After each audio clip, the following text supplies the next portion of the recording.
simply scan your Digi boxes and look for Highland TV on the list. Make sure to reposition your antennas for those watching through digital smart TVs. Catch us beyond the screen through our social media platforms on the Regional News Group Luzon Facebook page and RNG Luzon YouTube channel. So hit that notification bell for more updates.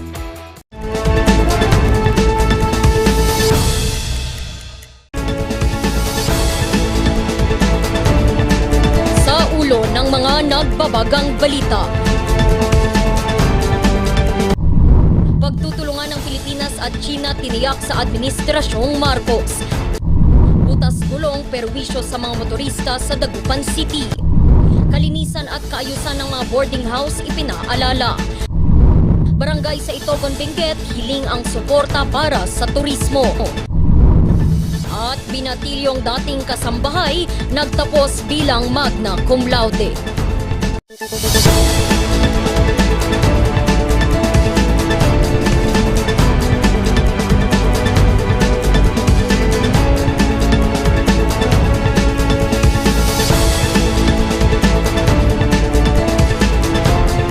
Mula sa Highland TV News Center Baguio, ito ang Luzon Headlines.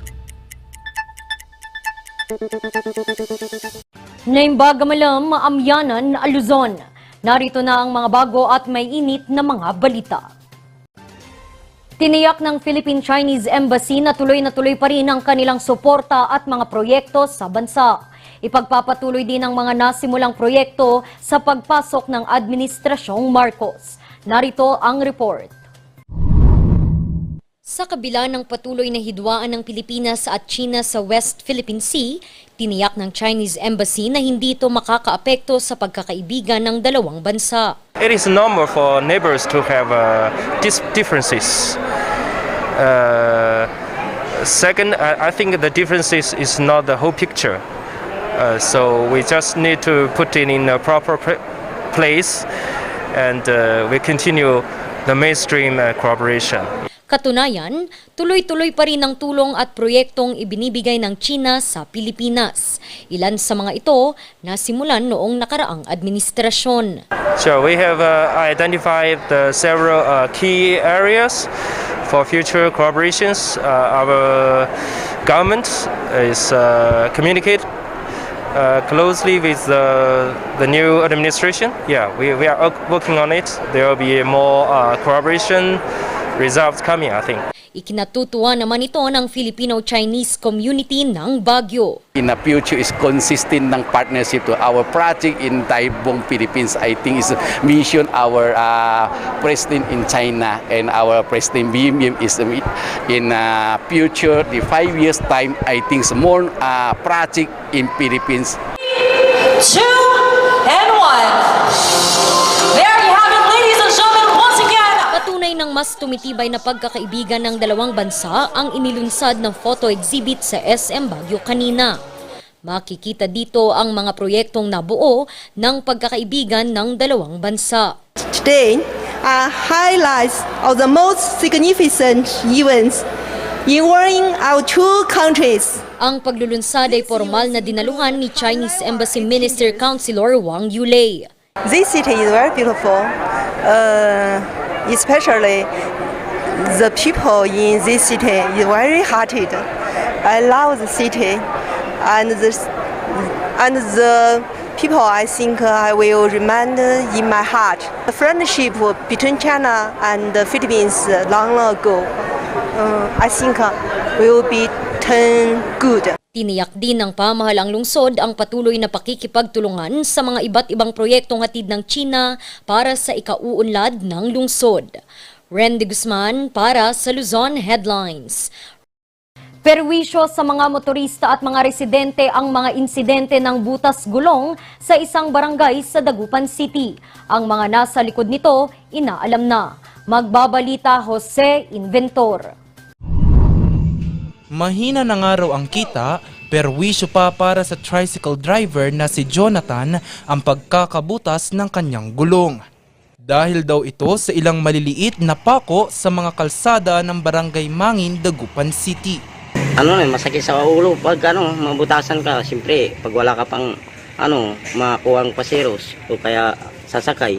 Ang mga pako, pinaniniwala ang sinadyang ilagay ng ilang individual sa iba't ibang parte ng kanilang barangay. Gusto namin talagang mahuli pero medyo kumalmada siguro siya ng konti. Pero sa totoo lang, nakikoordinate din ako sa ibang barangay, sa mga eastern barangay para yung tao na yun, mahuhuli siya talaga. Bukod sa mga sasakyan, inaalala rin nila ang mga taong dumadaan. Baka yung mga bata, baka maapakan ng mga bata, kawawa din sila. Hindi lang bata yung mga, ganito kaming mga edad, kanon. Sa kanilang datos, 6 na sasakyan na ang nai-report na nabiktima ng butas gulong. Patuloy naman silang nagbibigay babala sa nasa likod nito na itigil na ang pambibiktima. Sakaling mahuli ay agad na raw nila itong iso-surrender sa mga pulis dahil sa perwisyong dala nito sa mga residente. Jose Robert Inventor para sa Luzon Headlines.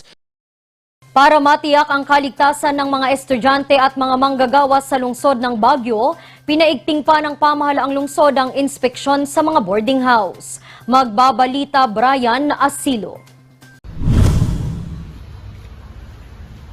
Halos 5 taon nang naninirahan sa boarding house si Angel. Siya kasi ay tubong bataan pero napagdesisyon mag-aral sa lungsod ng Baguio. Kung ikukumpara umano sa dormitories, mas pipiliin ni Angel na manirahan sa mga boarding houses. Mas kasi sa amin mas hindi na namin na yung safety. Parang hindi ko na naano yung safety, hindi namin naiisip yung safety. Mas na namin yung convenience kasi nga syempre yung money na 'di ba, mas practical mga Filipino, lalo na ngayon iniisip din namin yung parents namin na mahal yung babayadan kapag nag-dorm kami. Kaya minsan nasa-sacrifice yung safety. Wala yung mga hindi nami-meet yung mga yung general requirements dahil nga mas inuuna namin kung ano yung practical, kung ano yung mas makakatipid. Kasama ni Angel sa boarding house ang kanyang kapatid na si Aerol. Pati siya'y walang reklamo sa kanilang tinutuluyan. Malapit daw kasi ito sa kanilang paaralan at pakiramdam niya'y ligtas sila rito. Tapos gusto ko dito may mga CCTV sila. Pag may nawalan ka, nila agad, na alalaman nila kung sino yung pumapasok dito sa mga And then yung pinagusto rin dito is yung may gate agad siya. Hindi yung rekta pinto agad ng kwarto. May gate agad siya sa labas. 2 lang ang magkapatid sa libo-libong mga estudyanteng naninirahan sa mga boarding houses sa lungsod ng Baguio. Sa tala ng Sanitation Division ng City Health Services Office, nasa higit 2,000 boarding houses ang rehistrado sa lungsod. Pero dahil sa patuloy na pagdami ng estudyante at mga nagtatrabaho sa lungsod, mas tumaas pa ang demand ng mga boarding houses. Kaya upang matiyak ang kaligtasan ng mga umuupa, ininspeksyon ng iba't ibang ahensya ng lungsod ang iba't ibang mga boarding houses. Kasama dito ang Health Services Office, City Permits and Licensing Division, Building and Architecture Office, at maging ang Bureau of Fire and Protection. As much as possible, we try it weekly. Kasi we have a mandate from our mayor na paspasan namin. Usually do it weekly. We'll try as much as possible. Every Thursdays may inspection kami. Ilan sa kanilang mga ininspeksyon ay kalinisan ng paligid tulad ng mga hallways at hagdanan, mga fire exits, no smoking signs, maayos na pagtatapon ng basura, ventilasyon, at pati na rin mga ilaw. Ang problema lang namin minsan, hindi katulad sa mga dorm na mabilis yung nila kapag may problema, may pupunta agad. Dito kasi, hindi Kuwari, tulad nung last time, nagkaroon kami ng yung lababo namin na bara. Hindi siya agad-agad na tugunan. Matagal kami nag-antay, siguro almost 2 weeks bago siya maano. Tapos pinilit pa namin, lagi namin nire-remind, ganun. Unlike sa dorm na within 1 hour, nandyan na. Ganun. Kapag hindi umayon sa standards ng iba't ibang mga ahensya ang mga serbisyong hatid ng boarding houses, Kung may nakita kaming violations, kasi may composite team tayo, no? Composed of ng mga offices na sinabi ko, kung may mga violations, nag-i-issue kami ng orders. Kung sa amin, sa health, I will speak about health, ang tinitingnan namin about sanitation, we issue sanitation orders. Not necessarily penalty agad. We issued 2 sanitary orders. Kung hindi nyo ma-meet, magre-recommenda kami ng closure. Sinimulan ang pag-iinspeksyon sa mga boarding houses nito lamang ika-11 ng Agosto. Wala pang mga boarding houses ang nakitaan ng paglabag. Iniikayat din ng publiko ang pagsusumbong sa mga boarding houses na illegal na nag-ooperate. Brian Asilo para sa Luzon Headlines. Isang tambayan para sa mga 2 hanggang 4 na taong gulang ang nagbukas sa bayan ng Asingan, Pangasinan. Laking tulong ito para sa mga magulang na nais maturuan ang kanilang mga anak. May kwento si Jody David. Kinagigiliwan ngayon sa Asingan, Pangasinan ang proyekto ng pamahalang bayan na Chikiting Tambayan. Isa itong pasilidad kung saan maaaring iwan ng mga magulang ang kanilang mga 2 taon hanggang 4 na taong gulang na chikiting. Bukod sa paglalaro, tinuturuan din ang mga ito ng basic skills at lessons.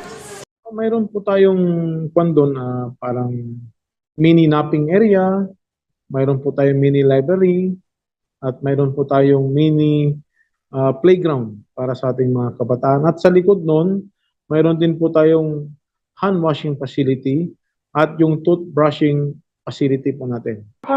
Kung may lakad naman po, okay lang na maiwan ko dito yung anak ko kasi childcare nga po ito. Parang pinagkakatiwalaan ko din po yung teacher. Bukod sa libre, laking tulong ito sa mga magulang na nais ihanda ang kanilang mga chikiting sa kanilang pagpasok sa formal na edukasyon. Kasi ang lokal na pamahalaan, kami na pong sumasagot sa pakuryente, pasahod po ng guro, kunting babayarin para po kung po yung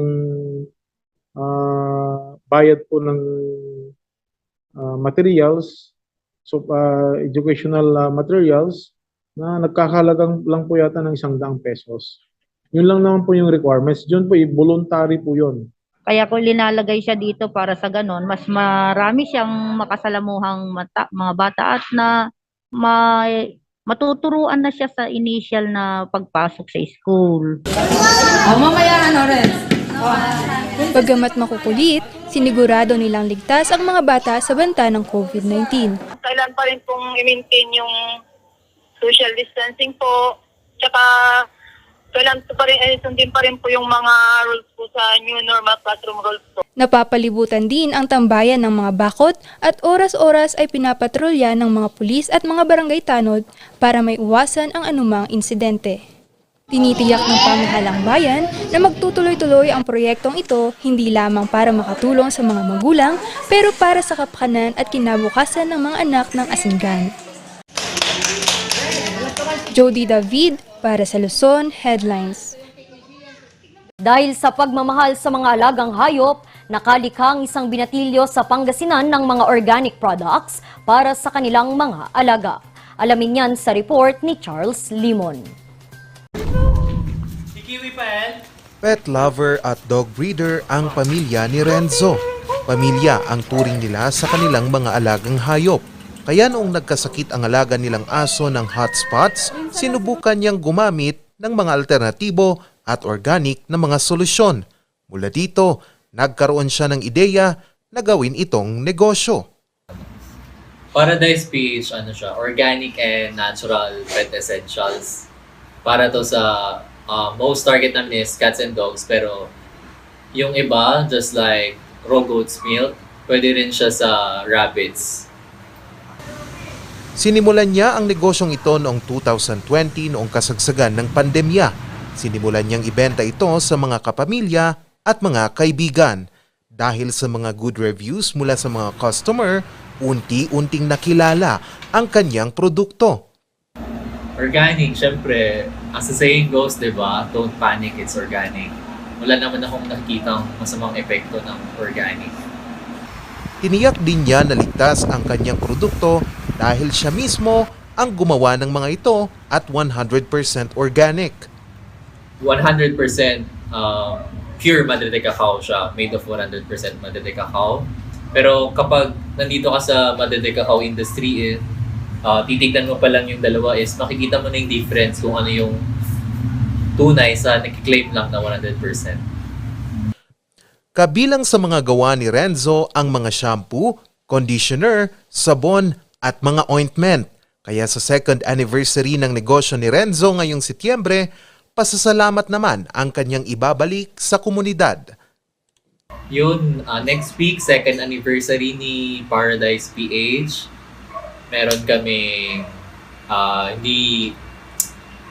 kaming libreng kapon at anti-rabies vaccination dito sa Bunuan Gazette Gym.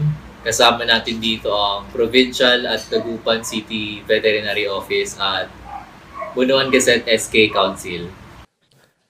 Dahil sa pagsisikap niya, abot na ang produkto nito mula Luzon, Visayas hanggang Mindanao. Kahit ilang beses mang pinanghinaan ng loob si Renzo, hindi ito nagpatinag at nagpatuloy lang ito sa pagbebenta hanggang sa makarating na ito sa tinatamasang tagumpay ng kanyang pagsisikap. Charles Nicolimon para sa Luzon Headlines. Susunod, barangay sa Itogon, Benguet hiling ang suporta para sa turismo. Yan at iba pang mga balita. Abangan!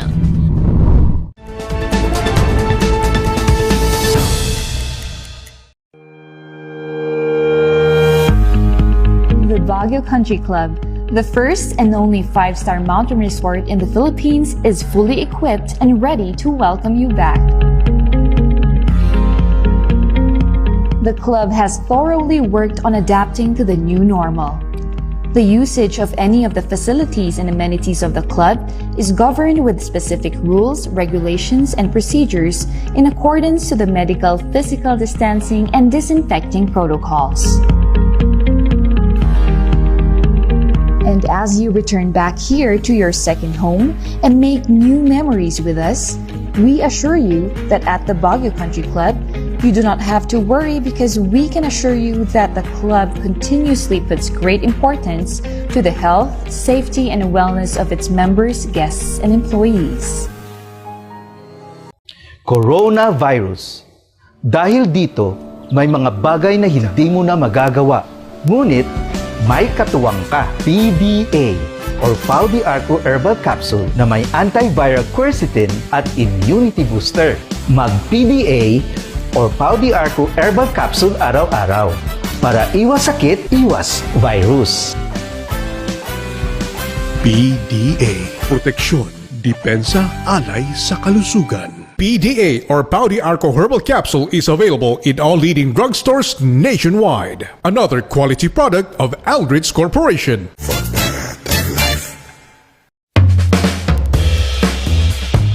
Yes!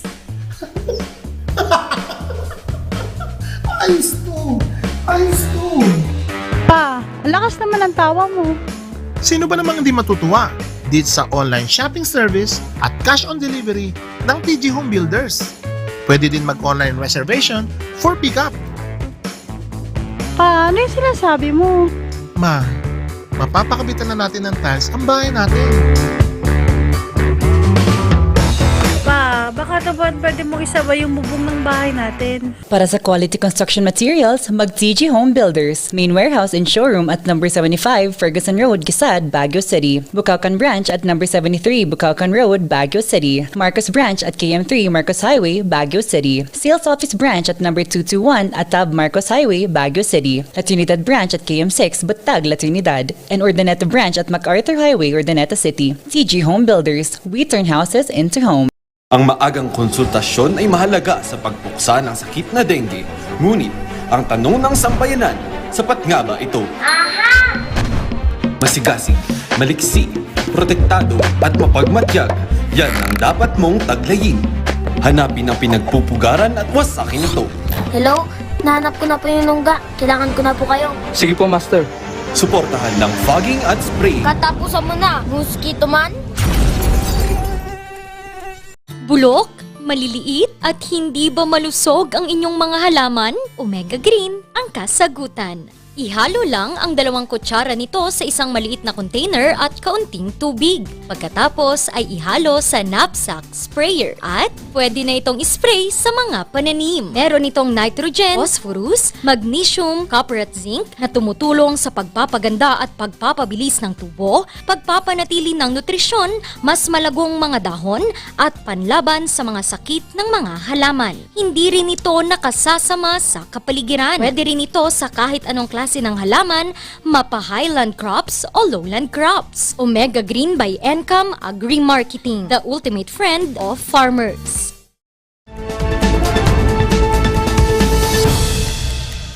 Sa pagluwag ng restriksyon gawa ng pandemya, pagpapalakas sa turismo naman ngayon ang focus ng Itogon. Isa sa kanilang mga barangay may panawagan. Alamin natin yan sa report ni Sofia Pagaduan.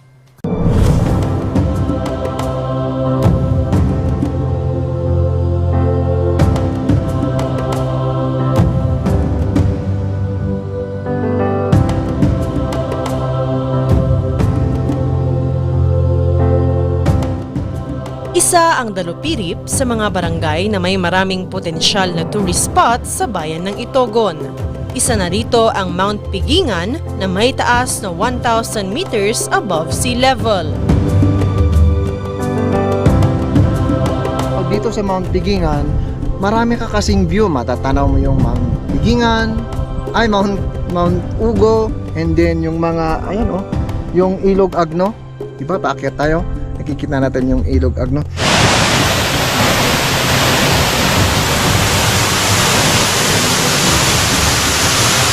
Isa rin ang Sulok Falls na may taas na 30 metro. Bagamat hindi pa masyadong binubuksan sa mga turista, nais itong i-develop ng barangay bilang bagong tourist attraction. Yan po yung source kasi ng dito, tubig dito sa rice field. Actually wala pang history yan. Gusto lang natin i-develop. Pag ang plan natin dyan, gagawa tayo ng parang pool. Iayos natin, syempre, may magpatayo ng kubo, ganon. Dahil sa potensyal ng mga nasabing pasyalan, plano ng barangay na buksan ito sa publiko hindi lang upang maipakita ang ganda nito, kundi para rin sa paglago ng turismo sa lugar. Based na observation sa Mount Pigingan, talaga pong mag-income po lahat, yung mga stores owners, yung mga transpo. Isa ang homestaying sa mga nakikitang maaaring pagkakitaan ng mga residente dito. Unti-unti na kasi ang pagpunta ng mga turista sa barangay upang magbakasyon o magdaos ng mga events. Isa sa mga kumikita ngayon sa pagpunta ng mga turista ay si Desiree na isang homestay owner. Malaking tulong sir yung homestay, parang yung collection po, parang ay improvements din sa bahay. Nung isang taon, mayroon ata kang na-collect na mga 80,000. Kaya hiling ng mga residente, proyektong infrastruktura ang ipagkaloob sa kanila upang makapagsimula ng negosyo. Na-imagine ko sir, of course, yung pwede kaming magtinda doon para ipakita namin yung mga products namin sa ibang turista. Yung mga pumupunta po doon sa Big Cross, kung may pupunta doon, yung product namin, pupunta namin doon. Kami mismo ang maglalapit pa sa kanila. I think sir, itong yung tourist spots namin. Kasi eventually na-develop. Yung mga in the help of the barangay officials, at saka yung mga turistang pumunta. Mas lalong na-develop, nakikilala yung mga tourist spot namin dito. Sana nga bumalik na nga yung kahit na may medyo pandemic pa. Para naman yung ibang kasama namin dito, para may makatulong sa kanilang financials. Bukas ang barangay hall ng Dalupirip para sa mga turistang gustong bumisita. Nag-a-accept tayo ng mga turista. And then yung dapat nga yung mga organizers, welcome po yung mga organizers sa barangay natin. As long as they will provide yung kailangan ng barangay na yung proseso ba, may process nila ng husto. Umaasa ang barangay na mabibigyang pansin ang kanilang hiling sa unti-unti pang pagbangon ng Itogon mula sa pandemya. Sofia Pagaduan para sa Luzon Headlines. Matapos ang halos 2 taong pandemya, ibinalik muli sa face-to-face na pagdiriwang ang Tourism Week sa lungsod ng Baguio. Magbabalita Sofia Pagaduan. Isa ang turismo sa mga lubhang naapektuhan ng pandemya sa Baguio. Nasa higit 1 bilyong piso ang nawalang kita ng lungsod dahil sa mga lockdowns ayon sa Baguio City Tourism Office. Nito lamang taon, mas lumuwag ang pagpapapasok ng mga turista sa lungsod ng Baguio. Now na medyo nag-relax na yung ating yung LGU sa yung pag-akyat ng Baguio, yung mga requirements, now we can see so many tourists already. But of course, we want them to explore further. Ayon kay Engineer Alec Mapalo ng City Tourism Office, nasa halos 2,000 na kada araw ang mga turistang umaakyat sa lungsod. Kaya ngayong selebrasyon ng Tourism Week sa lungsod, focus ng lahat ang mas aktibo pang partisipasyon ng mga nasa sektor ng turismo. The global hiatus on certain elements of our tourism industry has set for us a foresight of re-evaluation and priority setting, further emphasized by this year's theme of celebration, Rethinking Tourism. I believe the time is now to begin this transformation. Karamihan sa mga aktibidad at kompetisyon na isinagawa at gagawin pa bilang selebrasyon ng Tourism Week ay mga face-to-face activities.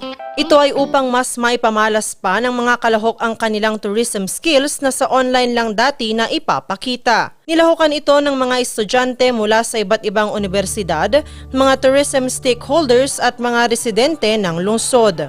Ilan sa mga aktibidad ay ang Tourism Quiz Bee, Chalk Art Competition, Senior Citizen Tour Guiding Competition, at Tour Package Proposal Competition.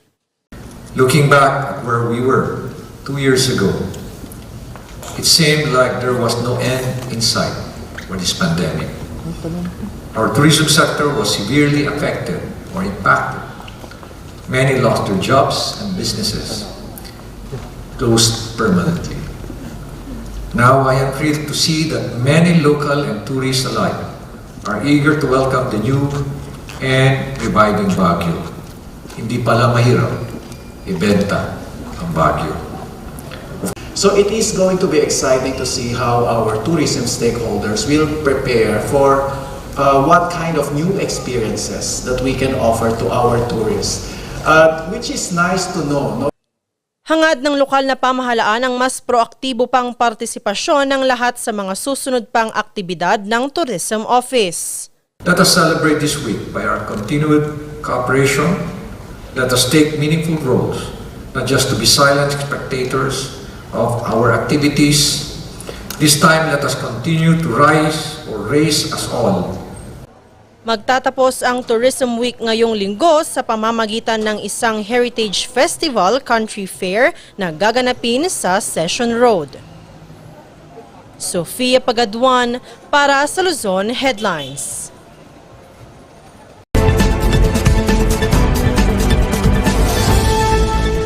Republic Act 9349, isang batas that expressly says that the hospitals cannot detain the body of a patient, whether dead or alive, for non-payment of bills. Sa hirap ng panahon ngayon at pag kayo ay na ospital, hindi lang yung may sakit ang ating pinoproblema, at ating pinoproblema rin is how to pay the hospital bills.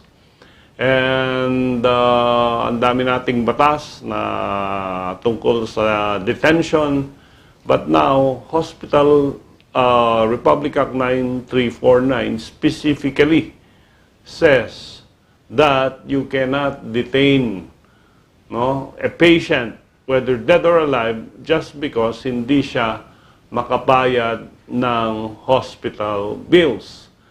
Ang detention ay dinidefine ng Republic Act 9439 as having restrained from leaving the hospital or medical clinic premises for non-payment of bill. So, pag there is no longer any reason for you to stay at the hospital at ikaw ay ready to go, but hindi ka pinayagang lumabas dahil hindi ka bayad sa hospital bills, that is considered as detention ng ating Republic Act. Ito ay ini-implement din ng DOH Administrative Order 2008-001 or yung implementing rules ng batas na ito. And pag living person ang dinidetain, may mga elements na ito. Halimbawa, one is that the patient is partially or fully recovered and has expressed his or her intention to leave the hospital or medical clinic. So, magaling ka na, ayaw mo nang ma-confine, you express your intention na hindi ka na magpapakonfine. Then, pangalawa na requirement dito is the medical expense, meaning hospitalization expenses including laboratory fees, doctor's fees, etc., unpaid or there is a balance. Pangatlo, the patient must execute a promissory note for the unpaid bills. So, pwede kang lumabas, pero kailangan mag-execute ka ng promissory note.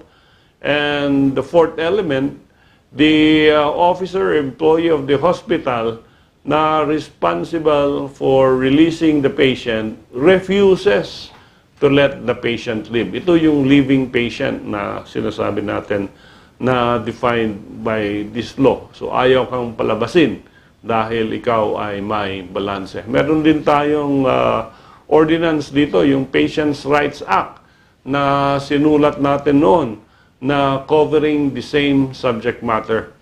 Pag patay naman yung ospital, ito naman yung elements. One, the medical officer attending to the patient has made a pronouncement of death. So patay na yung pasyente. Two, any of the surviving relatives of the deceased person is incapable of paying the corresponding bills or medical expenses. At pangatlo, the hospital administrator or the medical officer refuses to release the cadaver of the patient who died in the hospital. Ang nakikita natin sa batas na ito ay iisang common element. And ang common element na ito is hindi ka pwedeng pigilan, but ang kondisyon is you should execute a promissory note na babayaran mo yung hospital bills.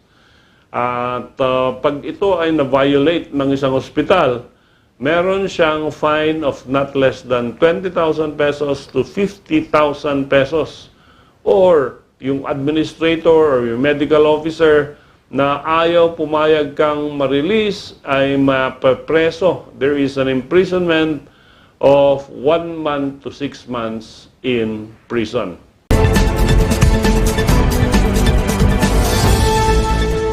Ang bahaging ito ay hatid sa inyo ng Pines Estate and Gaming Corporation. Binatilyong dating kasambahay nagtapos bilang magna cum laude. Ang detalye susunod na.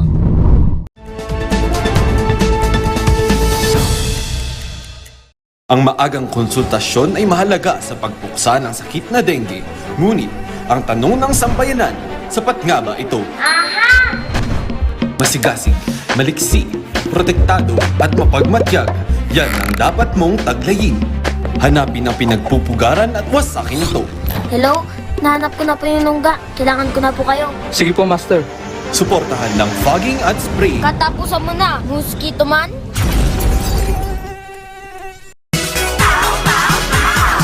Paulinimen! Masakit ba ang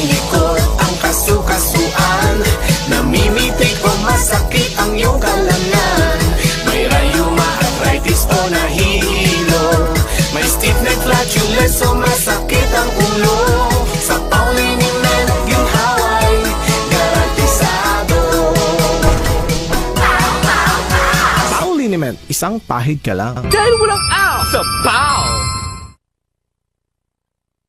Sa milk din ng batang 90s, tara't atin lang i-try. Ang batang 90s milk tea, di ka magsisisi, promise. Sa milk din ng batang 90s. Mazar Music offers a complete line of musical instruments.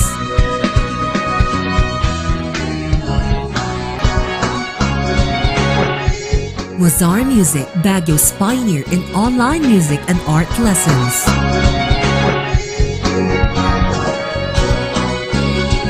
Mazar Music, bringing music closer to your hearts.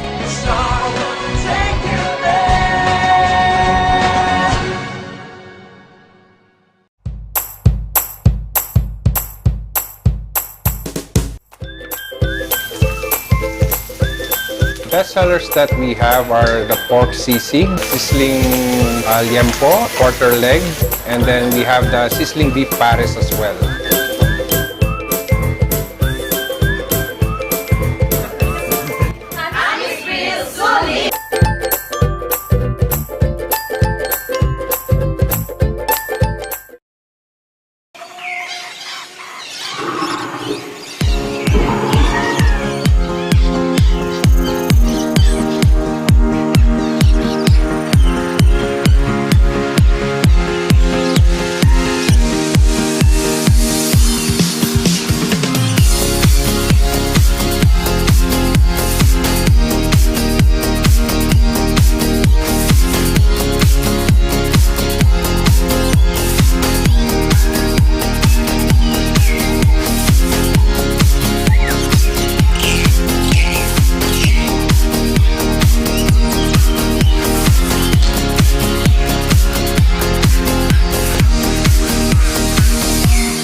Mula sa pagiging kasambahay, nagpursige ang isang binatilyo mula sa Rosales, Pangasinan na makapag-aral. Noong Agosto lamang, nagtapos ito bilang magna cum laude. Kilalanin natin siya sa kwento ni Yeda Joyce Rudil. Mandile John Paul of the Bachelor of Physical Education, magna cum laude. Recipient of Certificate of Merit in Physical Education and Certificate of Appreciation in Performing Arts Folk Dance. Sa munti at tagpi-tagpi na bahay na ito lumaki si John Paul na tubong Rosales, Pangasinan. Pangatlo sa 5 magkakapatid si John Paul.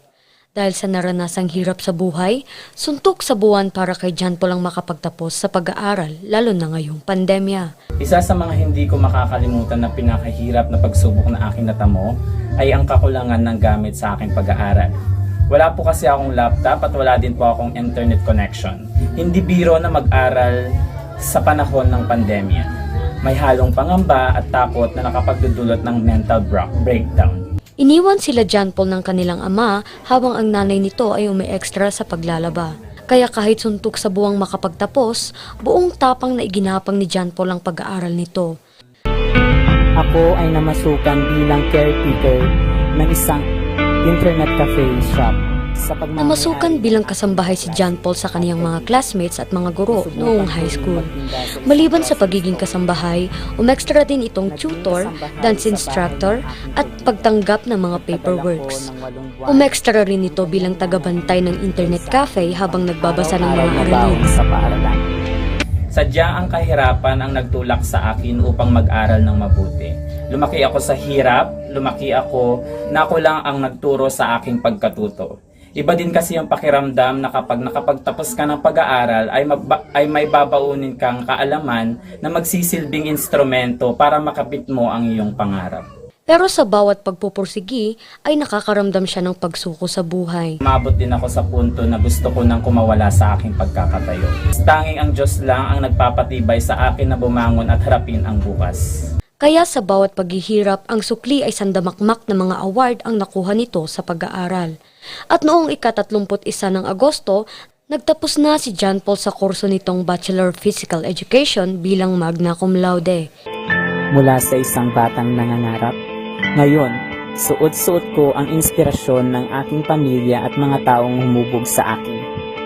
Kaya ang ina nito, hindi napigilang maluha matapos ang lahat ng pinagdaanan ng kanilang pamilya. Masaya po ako. Kahit paano, nakayanan niya yung pag-aaral niya. Magsasakit kayo Kahit hindi ako nakapagbigay sa kanya. Okay lang. Masaya lang po. Kahit wala pong baon niya, nag-i-eskwela po niya. Inaasikaso po niya yung pag-i-eskwela niya. Hindi po siya nag-aalaro. Basta po, iniisip po niya yung kabuhayan namin. May payo naman si John Paul sa kapwa hikahos sa buhay. Sa mga kabataan na nangangarap, patuloy po tayong maging matatag, magtiwala sa iyong sarili at huwag mawalan ng pag-asa. Patunay si John Paul na hindi hadlang ang hirap sa taong laging nagsisikap. Ang dahilan kung bakit nagiging matatag, pursigido at determinado ako sa aking buhay. Yeda Joyce Rodil para sa Luzon Headlines. At yan ang mga balitang nakalap ng Luzon Headlines ngayong araw. Muli, maraming salamat at magandang gabi sa ating lahat.